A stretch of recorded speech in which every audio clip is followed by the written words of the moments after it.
Good afternoon and welcome to the Hoosier Huddle podcast. I'm Sammy Jacobs. Along with me is Matt St. Charles, and we're here to break down and preview Indiana's trip to number 7, Purdue on Friday night at 8 p.m. on Fox. Purdue's coming off of a, pretty humdrum loss to Michigan last night, and Indiana's coming off a beatdown against Illinois on, what was that game, on Sunday? It's weird, man. This one game in like 15 days gets you out of rhythm after we got back into it. So Indiana's sitting at 17-9, 8-7 in the conference. Purdue's at 21-5, 11-4. Matt, let's look at Illinois first. They're just good, big, and like professional. What does Indiana need to fix from that game going forward to finish these final 5 regular season games on the right note? Yeah, Illinois is an interesting game. Like you said, Illinois is just a really good basketball team. Like, that's one of the 5 best teams in the country, in my opinion. And going into halftime, you're only down 7 while shooting 30% from from 3. You're feeling pretty good. And then they're just so big and so talented on both ends of the floor. They shot 2 of 15 from 3 in the second half and still outscored Indiana by 13 to win by 20.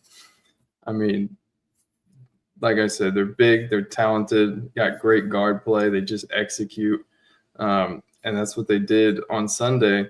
One thing I would note that Illinois took advantage of, that I've been verbal about being maybe a strength of Indiana's, is being able to switch Connor Enright onto some bigs. And most notably, that worked against UCLA with Tyler Bilodeau. But, David Mirkovic for Illinois is just a different beast than Bilodeau is.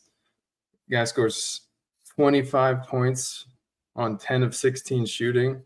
And, there was at least 5 possessions in a row in the second half, I feel like, maybe 10 total in the second half, where they wanted that matchup on Mirkovic with Enright. And I just think, especially with as small as Indiana already is compared to the rest of the Big Ten, that's just not something that you want happening in the rest of Big Ten play, especially against a team like Michigan State comes to mind.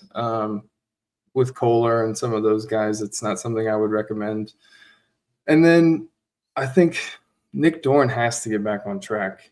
When Nick Dorn is shooting the ball effectively, this team gets to another level. But when he's 0 of 5 from the field, it's going to be really hard to survive. And he's not doing anything else either.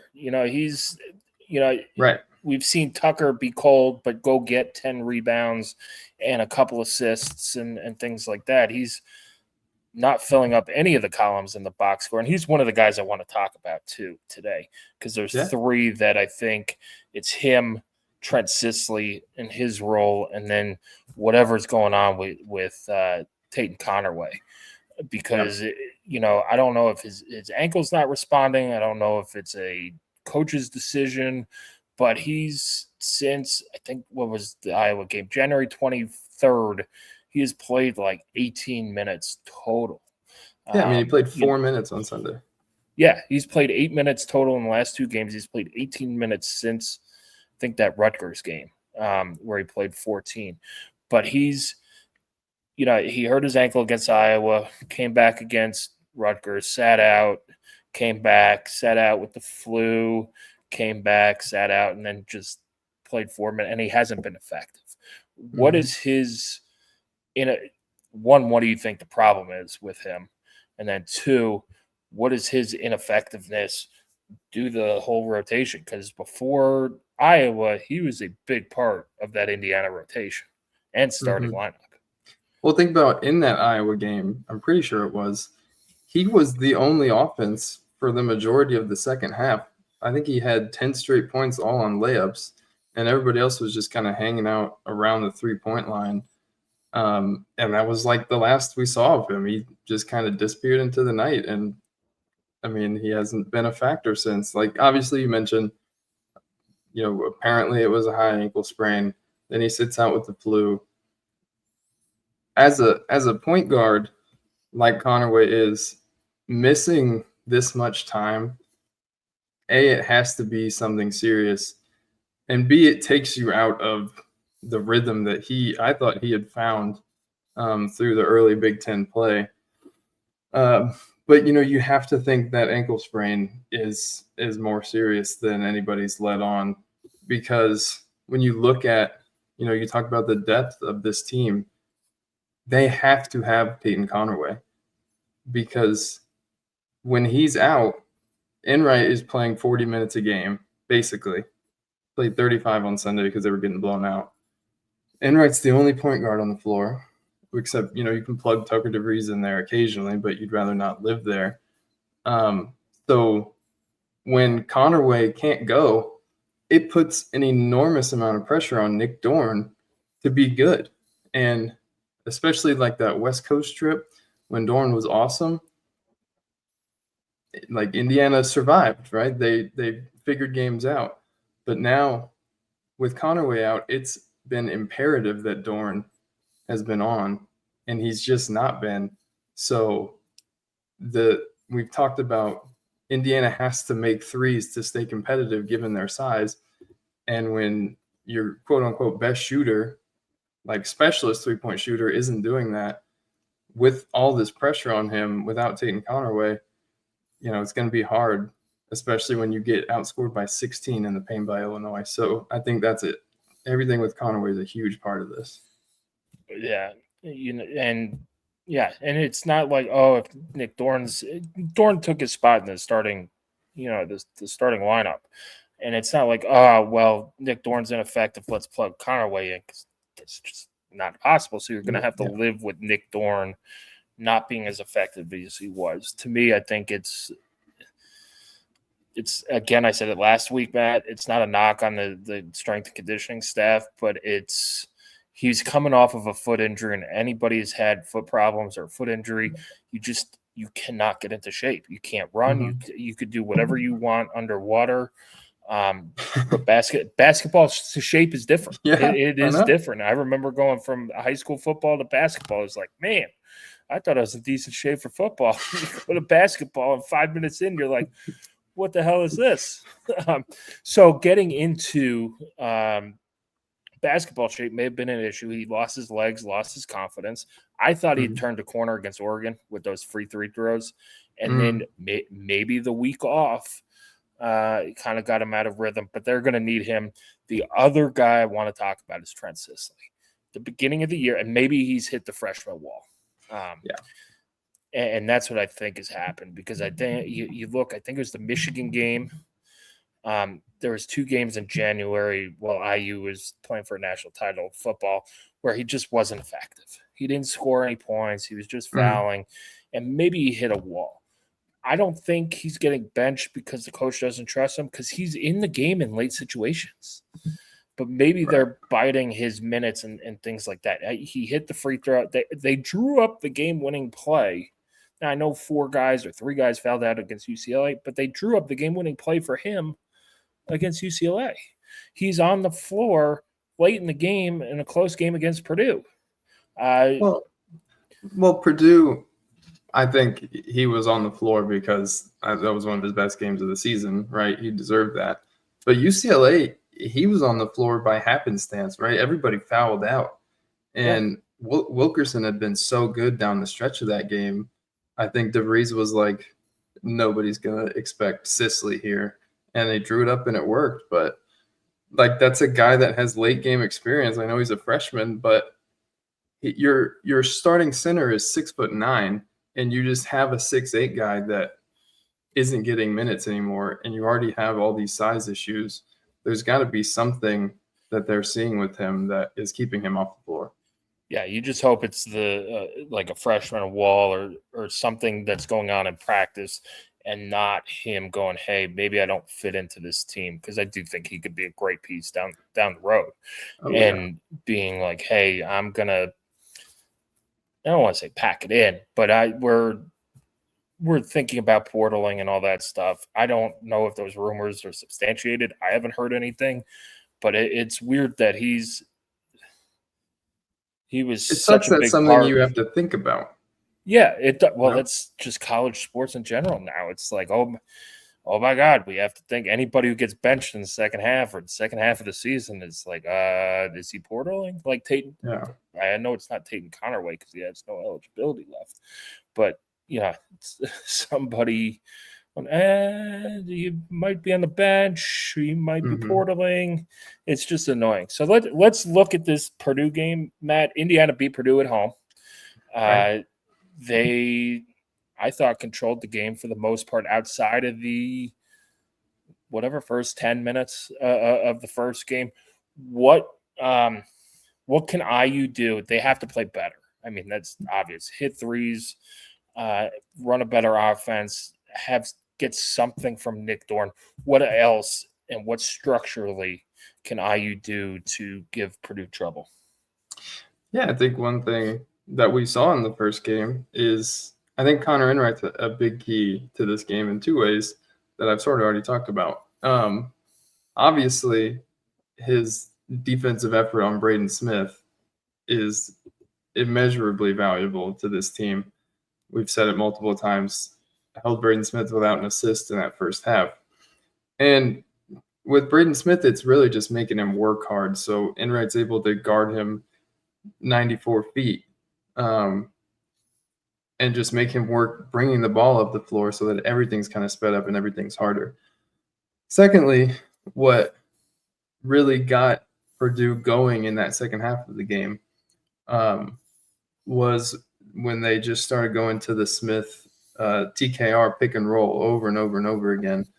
And whether Indiana played drop coverage or they switched with Enright, that's when Kaufman-Wren really got going. Yep. And this is a spot where a guy like Trent Sisley could be awesome, just size and physicality wise, that you could possibly switch with because he could guard either spot if Tucker is on TKR or something like that. You could switch with Sisley on the floor, but I think the main theme with this team is somebody not named Lamar Wilkerson has to put the ball in the basket consistently.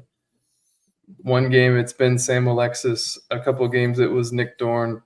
It hasn't been Tucker DeVries since December.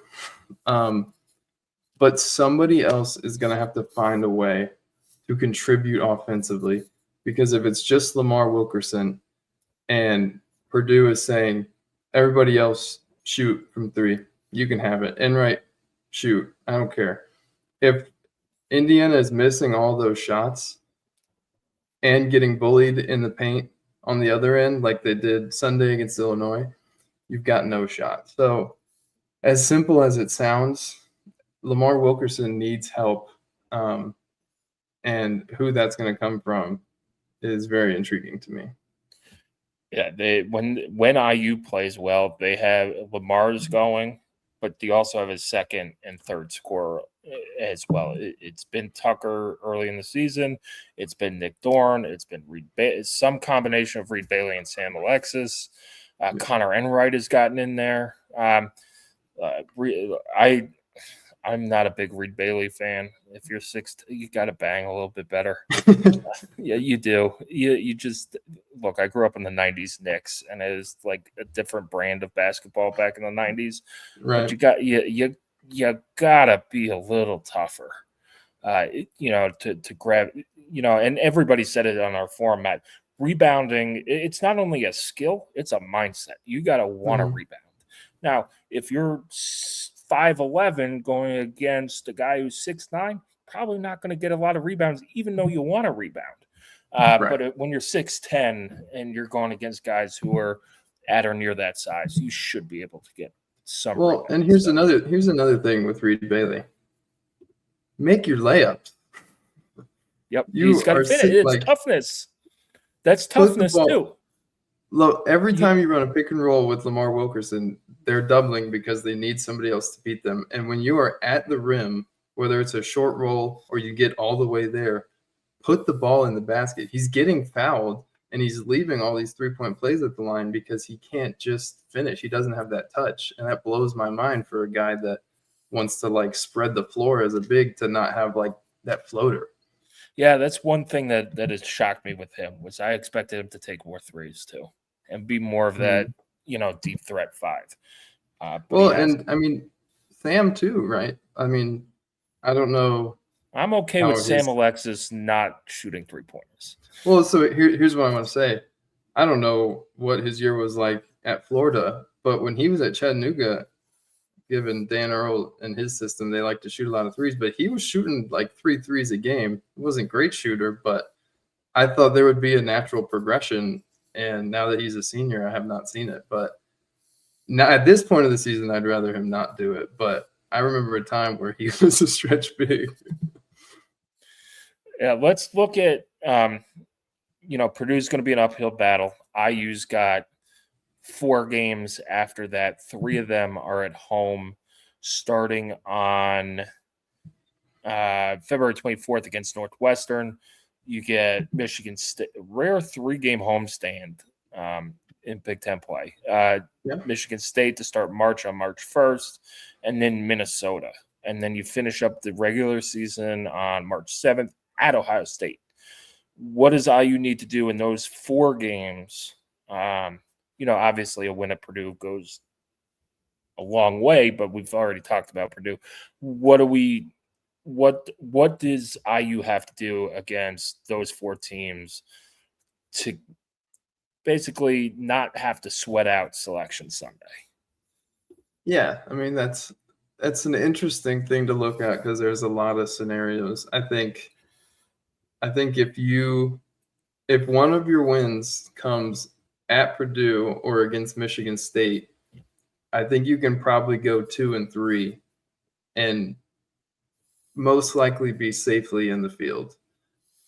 I think if you split, I think if you lose to Purdue and Michigan State, which you would kind of expect, but you beat Northwestern and Minnesota, that Ohio State game becomes massive at the end of the season, to the point it might even be a play-in game, in all honesty.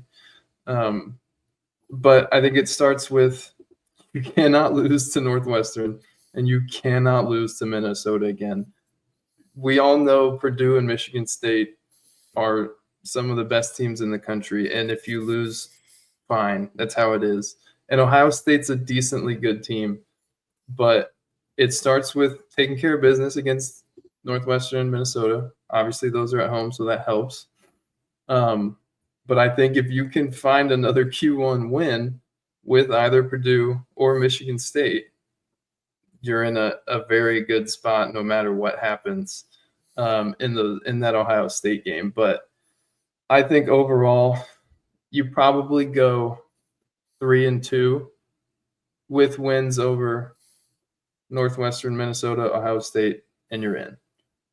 I think if you go 2-3 with your wins against Northwestern and Minnesota, you might be on the outside looking in and sweating on Selection Sunday, like you said. Yeah, Wisconsin losing to Ohio State last night did no favors for IU. They were borderline quad 1 win. They're like 1 or 2 spots away from being a quad 1 win. They get blown out in Columbus after some really good wins for them. That if they could get pushed up into quad 1, that helps. But to me, it's if you win your home games, you should be okay.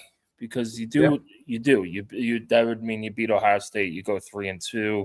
You're probably looking at 7th in the Big Ten, which puts you in the double bye. And to me, no bad losses. Boy, if you get a double bye in the Big Ten, even if you lose that first game, it's not a bad loss. It's not a bad loss resume wise. And the double bye, when we talk about possibly making some noise in the Big Ten tournament, and you look at that combined with this team's end of the year schedule, right now you've played a game in 2 weeks, 2 games in 2 weeks, something like that. Yeah. You get You get 4 straight games in the state of Indiana. I know Purdue's a road game, but you're not going far. You Columbus get is not a bad road Northwestern, trip. right? You get Northwestern, Michigan State, Minnesota all at home, and then you go to Columbus. And if you somehow come away with a double bye in the Big Ten tournament, all that rest, especially when we look at what's going on with Tayton Conerway, all that rest for an old team like this is going to be a decent factor. I don't know how much that would help, late in the Big Ten tournament against some of these teams, but it's definitely not nothing. No, I mean, you look at all these West Coast teams and their travel, and they look dead sometimes legs-wise, and you saw even IU traveling out west for that week and getting the flu and all that, being in close quarters, staying in a hotel, traveling on the plane. You're going to catch something. And then, it's to have 3 straight home games at the end of the regular season and a short road trip, sandwiched by 2 shorter road trips is probably a blessing in disguise. And then the Big Ten tournament's in Chicago. It's not like it's in Las Vegas, which it might be in the near future or whatever. But it's like that's not a bad road trip either. Well, and to your point about the West Coast travel, look how cranky Mick Cronin is all the time. And imagine if Darren DeVries had to go through that travel consistently. So that's also a factor when it comes to all this. Yeah, I don't know if he's going to yell at a student reporter like he did. The guy asked a decent question. I'm pretty sure it was a Michigan State student reporter, right? I thought it was, yeah. At least that's the account who posted the video, who looked at like it was his point of view and asking the question and he just snapped. Like I probably would have phrased the question differently, but I have no problem with it. At first I thought, man, this is a clown question. Like, what are we doing? But looking back on it, he's asking about the students chanting his guy's name. That was the guy Mick Cronin ejected himself, right? Just totally embarrassing performance from Cronin. And you got the answer you wanted, right? You got the viral answer. You got the clip.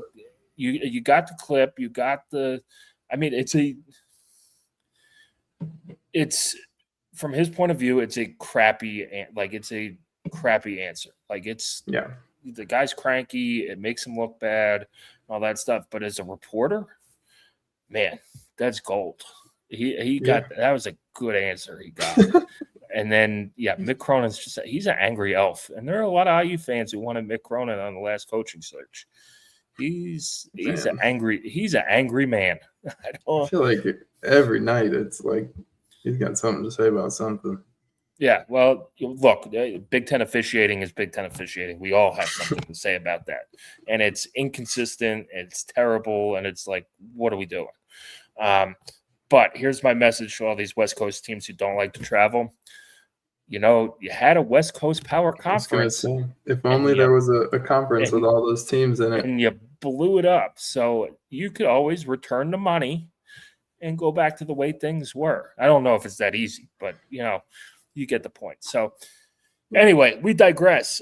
Indiana, this time off it's just weird. It's like a double bye week in football. But they should be well rested. You go up into a rivalry game. Purdue's coming off a loss to number 1 Michigan. So their crowd's going to be fired up. It's going to be a hostile environment to go in there anyway. I wonder if that loss to Michigan, you kind of have a little bit of a hangover as opposed to if they won. But that, Mackey's a very, very tough place to play. And their hatred towards IU is palpable when you go up there.